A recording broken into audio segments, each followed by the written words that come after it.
Everyday ఒక్కసారైనా మన back ని డీప్ గా ఓపెన్ చేయడం వల్ల బాడీ ఎంత రిలీఫ్ గా ఉంటుందో మీకు తెలుసా? అలాంటి ఫీలింగ్ మీకు తెలియాలంటే ఈ మూమెంట్ ఎవ్రీడే మీరు ప్రాక్టీస్ చేయాల్సిందే. ఫస్ట్ చైర్ మీద కూర్చోండి. మీ రైట్ ఫుట్ ని లెఫ్ట్ నీ మీద పెట్టుకోండి కంఫర్టబుల్ గా. మీ రైట్ నీని హ్యాండ్ సపోర్ట్ ఏమీ లేకుండా నార్మల్ గానే ఇలా నీని ఎంత కింద కుదిరితే అంత కిందకి ప్రెస్ చేయాలి. ఇది ఇలా ప్రెస్ చేస్తూనే ఉండాలి. తర్వాత మీ రైట్ హ్యాండ్ ని పైకి తీసుకుని మీ లెఫ్ట్ హ్యాండ్ తో రైట్ వ్రిస్ట్ గ్రిప్ తీసుకుని స్లోగా లెఫ్ట్ సైడ్ కి పుల్ చేయండి. ఎంత కుదిరితే అంత మీ లెఫ్ట్ హ్యాండ్ తో పుల్. ఇక్కడ 2 చేస్తున్నాం మనం.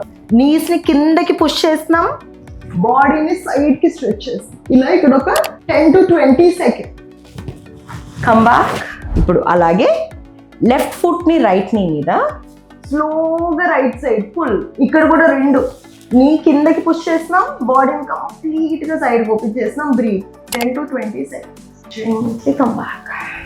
ఇలా ఎవ్రీడే ప్రాక్టీస్ చేసి మీరు ఎంత ఫ్రీగా ఫీల్ అవుతున్నారో కామెంట్ సెక్షన్ లో మెన్షన్ చేయండి. ఇలాంటి మరెన్నో టిప్స్ కోసం మంత్రా బై మోనికాని ఫాలో అవ్వండి.